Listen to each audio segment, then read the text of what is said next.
कि आदरणीय मुख्यमंत्री जी ने तो जनादेश के साथ विश्वासघात किया, उसको कुढ़नी की जनता ने बहुत ही गंभीरता से कि वो सीट किसकी थी? वो सीट थी आरजेडी की।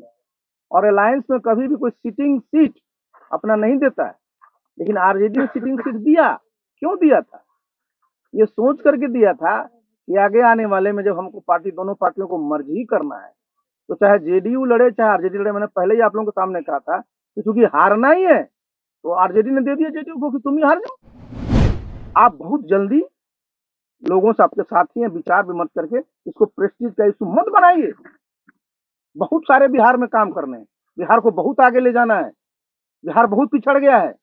अब इस सब शराबबंदी वगैरह को जरा खत्म करिए। देखिए, ये जो कल जो चुनाव के नतीजे आए हैं, उसमें भी मैं सबसे पहले प्रधानमंत्री जी को बधाई देना चाहूंगा कि देखिए 27 वर्षों के शासन के बाद भी गुजरात में रिकॉर्ड 180 में 156 सीट भारतीय जनता पार्टी को मिला है। वहीं बिहार में आप जरा देख लीजिए, बिहार में वो सीट 2020 में महागठबंधन के पास, राजद ने उस सीट को जीता था और अभी राजद ने दे दिया था जनता दल यू को। जनता दल यू वहां चुनाव लड़ी और आपने देखा, जो क्लेम करते हैं कि 7 पार्टी उनके साथ है, लोग कहते हैं कि साहब 7 पार्टी का कहाँ गया लोग? भारतीय जनता पार्टी के जो उम्मीदवार आदरणीय केदारनाथ गुप्ता जी हैं, वो विजयी रहे। और ये स्पष्ट रूप से देखिए इसका क्या संदेश है, जो मैं पहले भी बोल चुका हूं कि आदरणीय मुख्यमंत्री जी ने तो जनादेश के साथ विश्वासघात किया, उसको कुढ़नी की जनता ने बहुत ही गंभीरता से। और ये समझना चाहिए कि उस समय भी ध्यान लीजिए, जो राजद के उम्मीदवार जीते थे उनको करीब करीब 78,500 वोट आए थे, अनिल सहनी जी। और अभी जो उनका उम्मीदवार हारे हैं उनको 73,000 वोट आए। 5,500 वोट कम गया जी। बढ़ना चाहिए क्योंकि नीतीश बाबू गए थे, एनडीए उनके साथ आ गए। तो ये जो अभी जो चुनाव हुआ कुढ़नी में, उसने स्पष्ट संदेश दिया है कि जो इस प्रकार का जनादेश के साथ उन्होंने विश्वासघात किया, उसको बिहार की जनता ने नहीं पसंद किया। और एक बात और जरा समझ लीजिए, ये कितना बड़ा झटका है इसलिए भी कि वो सीट किसकी थी? वो सीट थी आरजेडी की। और अलायंस में कभी भी कोई सिटिंग सीट अपना नहीं देता है, लेकिन आरजेडी ने सिटिंग सीट दिया। क्यों दिया था? ये सोच करके दिया था कि आगे आने वाले में जब हमको पार्टी दोनों पार्टियों को मर्ज ही करना है, तो चाहे जेडीयू लड़े चाहे आरजेडी लड़े। मैंने पहले ही आप लोगों के सामने कहा था कि चूंकि हारना ही है तो आरजेडी ने दे दिया जेडीयू को कि तुम ही हार जाओ। लेकिन ये तो समझने की चीज है कि मैंने बताया ना कि 27 साल शासन के बाद भी गुजरात में 156 सीट आता है और वही बिहार में 2020 में महागठबंधन की सीट थी और वो सीट अब खो दी। तो इसको विचार करने की चीज नहीं है कि काहे ऐसा हुआ। तो स्पष्ट है कि सरकार का फोकस कहाँ है। सरकार का फोकस जो जनता की मूलभूत समस्याएं हैं उस पर बिल्कुल ही नहीं। फोकस कहाँ चला गया है? बस वही साहब जो मैं बार बार बोलता हूँ, शराबबंदी फोकस है। जो घटिया बालू की नीति है, अभी आप देख लीजिए जरा, नालंदा जिला को ले लीजिए। मैं गया था अभी एक गांव में, मैंने पूछा कि भाई बालू का क्या हाल है, तो बोला कि साहब जब 2005 में सरकार बनी थी नीतीश बाबू की, तो 150 से 200 रुपये ट्रॉली मिलता था बालू। साल भर पहले वो 2,500 था और आज 8,000 रुपये साहब एक ट्रैक्टर बालू की कीमत है। आखिर नालंदा जिला के किसान, जो भी मजदूर, जो भी लोग अपना मकान बनाना चाहेंगे, कि कहाँ से पैसे इतना लाएंगे जी? फोकस आपका कहाँ है? आप दिन भर शराबबंदी शराबबंदी। मैंने बताया ना, प्रतिदिन ये सरकार 55 से 60 करोड़ रुपया का नुकसान करा रही है।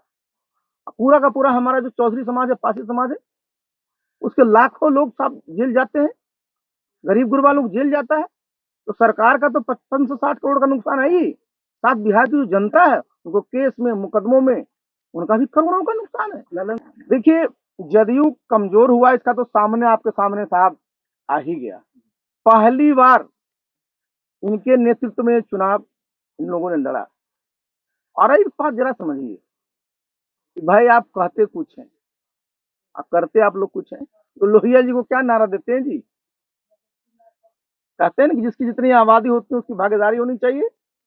आप बताइए, ये तो कुछ दूर तो छोड़ दीजिए, उनके जितने नेता है ना जी, थर्ड पार्टी को लगा के पूछवा लें, भाई सब जगह जो गांव में रहता है, देखिए ना, आपने शराब बंदी किया, शराब अगर बंद हो गया होता सबको बड़ी खुशी होती, लेकिन वो बंद नहीं हुआ जी। आपका जो पैरेलल इकोनॉमी आज बिहार में किस चीज का है, वो दारू का है और बालू का है, और दोनों ने पूरी की पूरी आपकी आर्थिक व्यवस्था को चौपट कर दिया, पूरा कानून व्यवस्था को चौपट कर दिया। और ये पैसा जा कहाँ रहा है?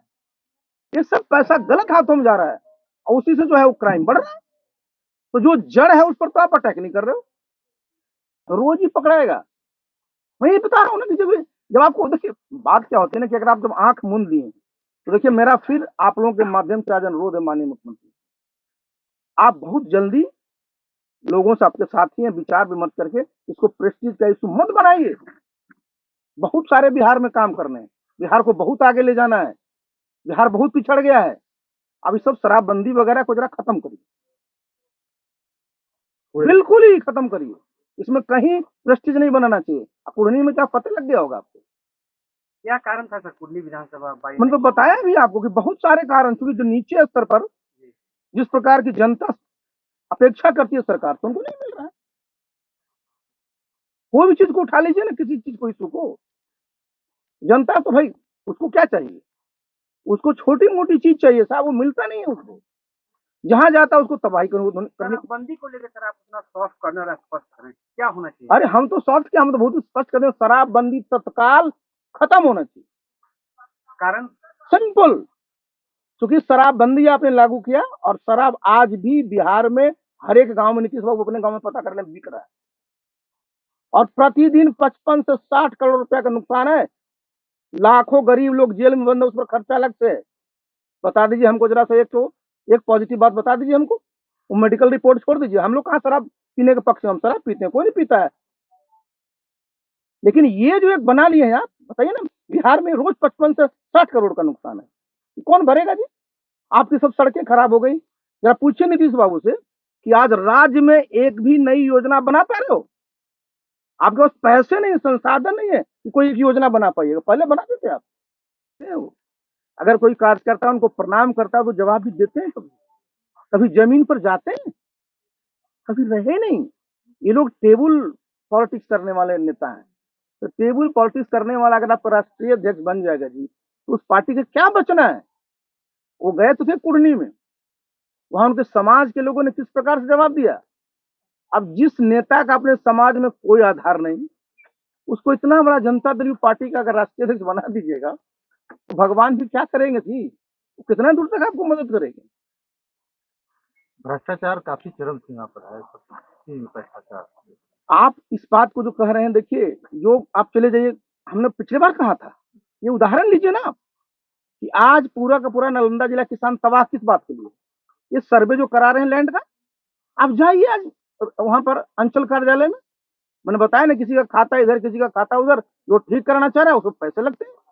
छोटे मोटे चीज को, एक हमारे साथी बोल रहे थे कि अब तो साहब डेथ सर्टिफिकेट लाना जाता है, उसमें भी पैसा देना पड़ता है। बिना पैसा दिए नीचे काम नहीं क्यों हो रहा है? इतने वर्षों में नीतीश बाबू का एक सबसे बड़ी पहचान क्या थी? भाई हम भ्रष्टाचार के खिलाफ कार्रवाई करते हैं, प्रशासन में बिल्कुल ट्रांसपेरेंसी रखते हैं, और इसके लिए कितने कानून लाए जी। Right to public grievance redressal act, right to public service act, सब एक्ट का घटा बता दिया। कहीं भी जाइए आप, जिस जनता से पूछ लीजिए, वो बेचारा चक्कर मार रहा है, उसका काम ही नहीं होता। तो इसका कारण देखते हैं, बहुत सिंपल है। मैंने गुजरात का उदाहरण दिया, वहां पर क्या है, वहां पर मुख्यमंत्री कार्यालय में मैं गया था जब मैं केंद्र में मंत्री था। उनका जो डैशबोर्ड है, वहां जो मॉनिटरिंग होती है, जो अनुश्रवण होता है, जितनी सरकारी योजनाएं, उनको लोग बैठ करके मुख्यमंत्री कार्यालय से मॉनिटरिंग करते हैं। मैं आकर के माननीय मुख्यमंत्री जी को बताया था, उनके प्रधान सचिव से भी मैंने कहा था कि भाई बिहार में आपके पास बहुत सारी योजनाएं हैं, आप योजना बना ले रहे हैं, लेकिन उसका अनुश्रवण नाम की कोई चीज ही नहीं है। जब तक अनुश्रवण नहीं करिएगा, सिर्फ ये कह देने से कि हमने निर्देश जारी कर दिए, हमने आदेश जारी कर दिए, निर्देश जारी करने और आदेश जारी करने से कुछ नहीं होगा। जब तक टॉप लेवल पर इसका मैनेजमेंट का बढ़िया डैशबोर्ड ना हो, एक एक चीज की मॉनिटरिंग नहीं होगी, तब तक जो आप बोल रहे हैं ना भ्रष्टाचार और ये रहेगा साहब। और इसको हमको दूसरे स्टेट से सीखना चाहिए। इसमें कभी प्रेस्टीज नहीं बनाना चाहिए। अगर कोई प्रदेश अच्छा काम कर रहा है, कोई अच्छी वहां पद्धति है, उसको अपनाना चाहिए। और यहाँ सबसे हमने बताया कि जो नीतीश कुमार का सोशल इंजीनियरिंग जो फैक्टर हुआ कहता है, उसको आप देखिए, सोशल इंजीनियरिंग क्या होती है जी? देखिए, इंजीनियरिंग में सोशल नहीं हो सकता है, ये सामाजिक समीकरण है। जब भी आप चुनाव लड़ते हैं तो लड़ते हैं तो आप एक बनाते हैं कि हमको इसका इसका चाहिए, तो नीचे ना काम करना पड़ेगा। देखिए, पहले ये मुख्यमंत्री नहीं थे, लोग को इन पर भरोसा था। 17 वर्ष से आप हैं जी, तो जो देख रहा है कि 2005 में था उससे पीछे चले जा रहे हैं। अब कोई इंजीनियरिंग काम करेगा? आप तो एकदम बिल्कुल ही जो कहते हैं ना कि 2005 से पीछे चले गए।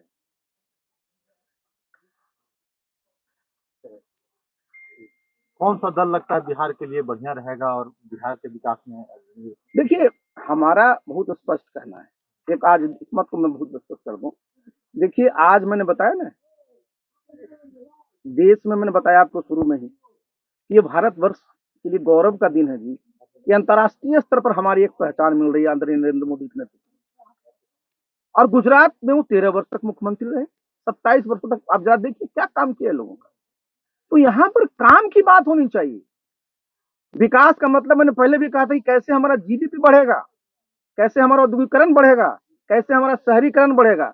हम दिन भर जातीय जनगणना में लगे रह जाएंगे क्या?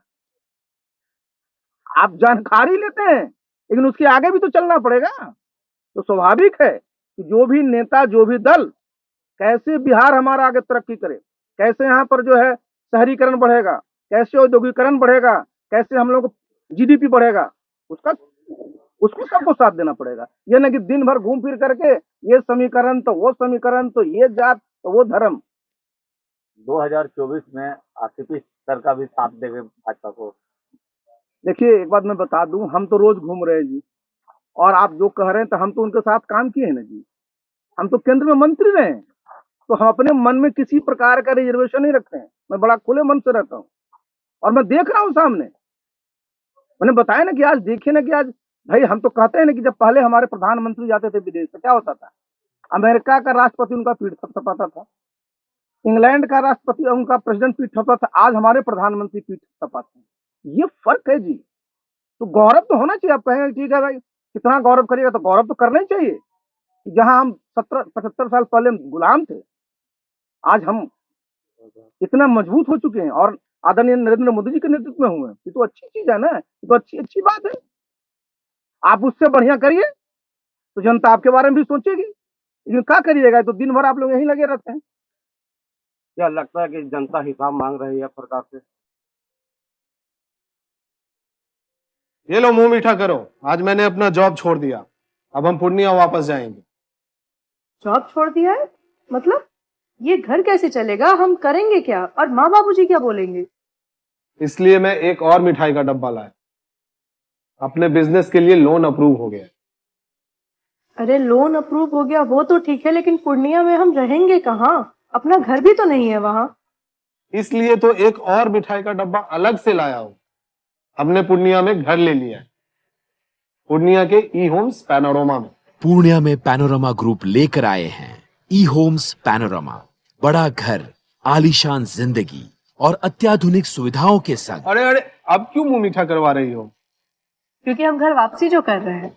घर वापसी की खुशी पूर्णिया में ई होम्स पैनोरमा के संग। E Homes Panorama, luxurious lifestyle redefined.